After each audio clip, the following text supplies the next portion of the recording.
आज के वीडियो में हम लोग देखने वाले हैं कि किस प्रकार से हम हमारे कंप्यूटर, लैपटॉप, सिस्टम की स्पीड को बढ़ा सकते हैं। ये क्वेश्चन मुझसे बहुत लोगों ने पूछा है कि किस प्रकार से हम हमारे कंप्यूटर, सिस्टम या लैपटॉप की स्पीड को बढ़ा सकते हैं। जनरली ये स्पीड जो होती है वो कैसे बढ़ती है और किन कारणों से हमारा लैपटॉप जो है वो स्लो वर्क करता है। जब हम सिस्टम या पीसी या लैपटॉप परचेज करते हैं, जब हमारा सिस्टम नया होता है तो काफ़ी अच्छा फ़ास्ट वर्क करता है, लेकिन कुछ समय बाद हम देखते हैं धीरे-धीरे उसकी वर्किंग जो होती है वो स्लो हो जाती है। तो इनके कारण क्या है और किस प्रकार से बिना खर्च किए आप अपने सिस्टम की स्पीड को बढ़ा सकते हैं, इस पर आज हम बात करने वाले हैं। इस वीडियो को आप पूरा अंत तक देखिए और अपने सिस्टम की स्पीड को बढ़ाइए और बहुत आसान तरीके से उसका उपयोग कर सकते हैं। तो चलिए सबसे पहले हम एनालाइज करते हैं कि किस प्रकार से हमारा सिस्टम जो है अभी परफॉर्म कर रहा है। तो उसके लिए हमने नीचे टास्क बार दी है, उस पर राइट क्लिक किया। राइट क्लिक करने के बाद में टास्क मैनेजर ओपन हो जाता है। जैसे ही टास्क मैनेजर ओपन होता है, हमारे पास में प्रोसेस है ना, प्रोसेस जितनी भी हमारे सिस्टम में चल रही वो सारी दिखाई देती है। हाँ, हो सकता है कि आप जब ओपन करें तो इस प्रकार से आपको यहाँ पर दिखाई दे, इस बात का आप ध्यान रखिए, है ना। तो आप लोगों को परेशान होने की जरूरत नहीं है, ठीक है।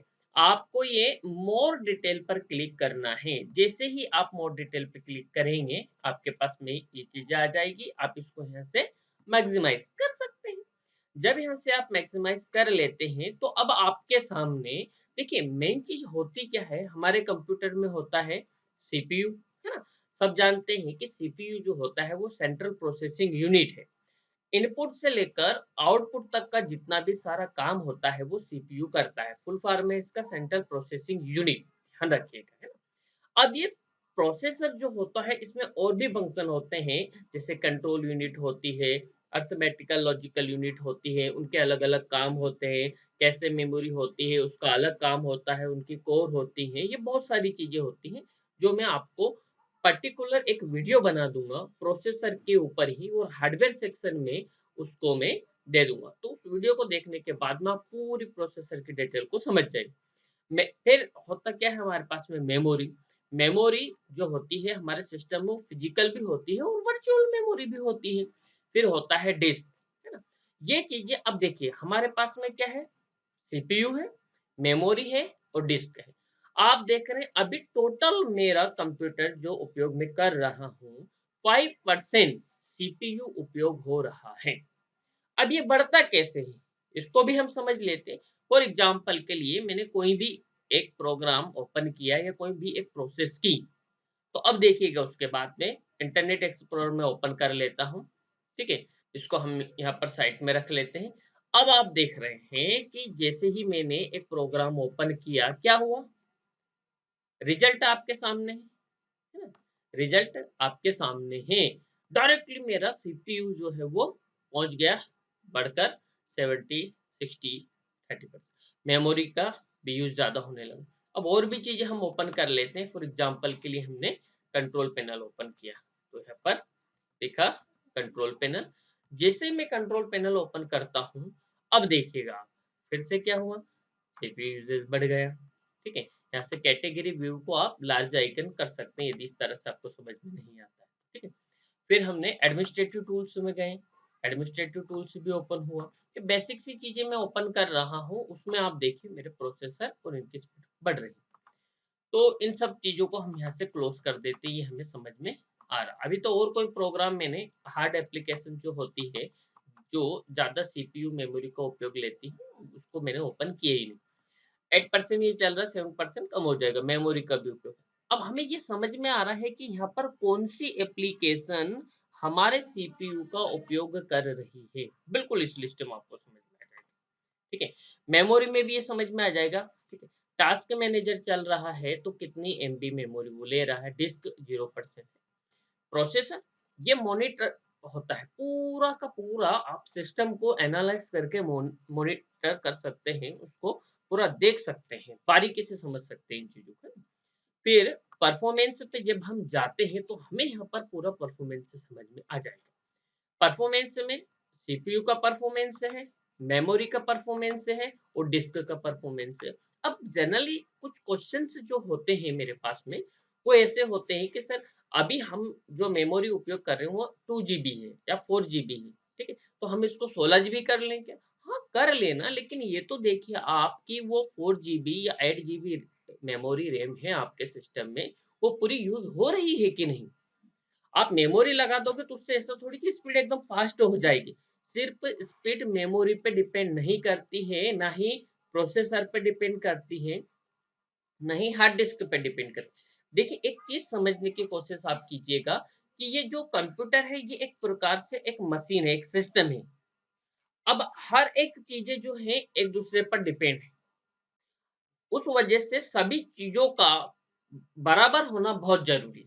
प्रोसेसर यदि हमारे पास में i5 है तो उसी हिसाब से हमारे पास में मेमोरी भी होना चाहिए, 4 GB या 8 GB। ठीक है, कौन सी मेमोरी है ये भी ध्यान रखना पड़ेगा, मेमोरी में भी अलग अलग आते हैं ना। ठीक है, हार्ड डिस्क भी उसी हिसाब से होना चाहिए। तो ये चीजें हमने यहाँ पर समझ ली, मतलब एक एनालाइज कर लिए, इन चीजों को हमने देख लिया। ऐसी कोई प्रोसेस तो नहीं चल रही है जो हमारे सिस्टम का ज्यादा यूजेज हो रहा है, उस प्रोसेस को आप सिंपल सा क्लिक करने के बाद उसको क्या कर देंगे, एंड टास्क कर देंगे, या फिर राइट क्लिक करके भी आप कर सकते हैं। ठीक है, जैसे कि मैं यहाँ पर एक प्रोसेस ओपन कर लेता हूँ। मान लीजिए मैंने ये एक प्रोसेस ओपन किया, माइक्रोसॉफ्ट एज। अब ये उपयोग जो कर रहा है वो मेरे सिस्टम में मेमोरी उपयोग कर रहा है, बट अभी मैं उपयोग नहीं कर रहा हूँ इसको, ये मिनिमाइज है। अब हमें क्या लगता है ये मिनिमाइज है तो वर्क नहीं कर रहा, नहीं, वो कहीं ना कहीं सिस्टम की यूटिलिटी, सिस्टम का हार्डवेयर वो एक्सेस करता है। तो सिंपल सा राइट क्लिक करके हमें सस्पेंड कर देना, एंड टास्क कर देना यदि हम उपयोग नहीं कर। प्लीज मेरी बात को ध्यान से समझिएगा, आपको सिस्टम की प्रोसेस को बंद नहीं करना है। सिस्टम की कुछ डिफॉल्ट सर्विसेज, डिफॉल्ट प्रोसेस होती है, उसको नहीं बंद करना है। कई बार क्या होता है गलती से हम लोग ये बंद कर देते तो हमारे सिस्टम का ग्राफिक्स चले जाता है, ग्राफिक्स नहीं दिखाई देगा आपको, है ना। कुछ यहाँ पर स्टार्टअप सर्विसेज होती है, और ये स्टार्टअप सर्विसेज जैसे ही हम सिस्टम को ऑन करते हैं स्टार्ट हो जाती है। अब जनरली मुझे यहाँ पर माइक्रोसॉफ्ट वन ड्राइव का जो है मैं उपयोग कर ही नहीं रहा हूँ, लेकिन ये सर्विस तो चल रही है। अब ये सर्विस कहीं ना कहीं हमारे सिस्टम का हार्डवेयर जो है वो एक्सेस करेगी, मतलब हमारे सिस्टम की स्पीड को स्लो करती है। तो हमने सिंपल से इसको डिसेबल कर दिया यदि हम उपयोग नहीं कर। हाँ, मुझे यदि फ्यूचर में लग रहा है कि इस सर्विस का उपयोग मैं कर रहा हूँ तो इसको क्या कर देना, आपको इनेबल कर देना है, सिंपल सी चीज है। डिस पीसी पे गए हम, डिस पीसी पे जाने के बाद में हमें यहाँ पर हमारी ड्राइव मिलती है, ठीक है, सी ड्राइव, ए ड्राइव, बी ड्राइव, जो भी हमारे पास ड्राइव। इस ड्राइव पर राइट क्लिक करने के बाद में आपको प्रॉपर्टीज पर जाना है। जैसे ही हम प्रॉपर्टी पर जाते हैं हमारे पास में कुछ ऑप्शन आता है टूल्स का। ठीक है, ध्यान दीजिए डिस्क क्लीन अप भी है, हमें टूल्स पर भी जा सकते हैं तो वहां पर भी ये मिल जाएगी। तो सबसे पहले हमें यहाँ पर कभी कभी क्या होता है हमारे हार्ड डिस्क में कोई बैड सेक्टर होते हैं, कोई एरर होता है जिसकी वजह से भी हमारे सिस्टम की स्पीड जो होती है वो स्लो होती है। तो यहाँ पे सिंपल सा आपको चेक पे क्लिक कर देना। जैसे आप चेक पर क्लिक करते हैं आपके डिस्क जो है वो स्कैन होने लगेगी। ठीक है, यहाँ पर स्कैन होकर वो आपको रिजल्ट बता देगी। तो आपने देखा ये प्रोसेस कंप्लीट हो गई, window successfully scan the drive, no error, मतलब हमें हमारी इस ड्राइव में या डिस्क में कोई भी एरर नहीं मिला। ठीक है, अब हम जनरल ऑप्शन में आते हैं, यहाँ पर हमें डिस्क क्लीन अप मिलता है। ठीक है, इस पर आप क्लिक कर देना। डिस्क क्लीन अप, ध्यान दीजिएगा डिस्क क्लीन अप जो होता है वो आपकी डिस्क में कुछ ऐसी फाइलें, कुछ ऐसे प्रोग्राम या कुछ टेम्पररी फाइलें हैं, है ना, उनकी वजह से क्या होता है आपका सिस्टम जो है स्लो होने लग जाता है। उसको क्या करते हैं हम यहाँ से हटा सकते हैं, हटाने के बाद में हमारा सिस्टम जो है थोड़ा सा फास्ट वर्क करने लगता है। आई होप ये वीडियो आपको बहुत ही ज्यादा पसंद आ रहा होगा, तो जल्दी से इस वीडियो को सबसे पहले लाइक करिए, कमेंट करके मुझे जरूर बताइएगा ये वीडियो आपको कैसा लगा। यदि आप चैनल पे नए हैं तो चैनल को सब्सक्राइब कर लीजिए, साथ में जो बेल आइकन का आपको बटन दिखाई दे रहा है उस पर क्लिक कर लीजिए। नोटिफिकेशन मेरे वीडियो के आपको जल्दी मिलते रहेंगे। इसलिए आपको बेल आइकन पे क्लिक करना जरूरी है। यदि ये वीडियो आपको यूजफुल लग रहा है तो अपने दोस्तों के साथ शेयर कर दीजिए। ओके, तो यहाँ पर हम देख रहे थे कि किस तरह से इसको हम क्या कर सकते हैं, हटा। तो फॉर एग्जांपल रिसाइकल बिन में टेम्पररी कुछ फाइलें हैं, ये कुछ फाइलें मेरे पास रखी हुई है ना, तो मैंने यहाँ पर क्लीन सिस्टम पर क्लिक कर दिया। आप देख रहे हैं ये सारी फाइलों को क्लीन कर देगा। क्लीन हो रहा है, ये होगी कंप्लीट आपकी सिस्टम की कुछ फाइलें करके। जो भी आप फाइलें वापस करना चाहते हैं उसको यहाँ से और कर भी सकते हैं। तो आज की क्लास में सिर्फ इतना ही बताना था। नेक्स्ट वीडियो में हम मिलते हैं आपसे कल। तब तक के लिए टाटा, बाय बाय।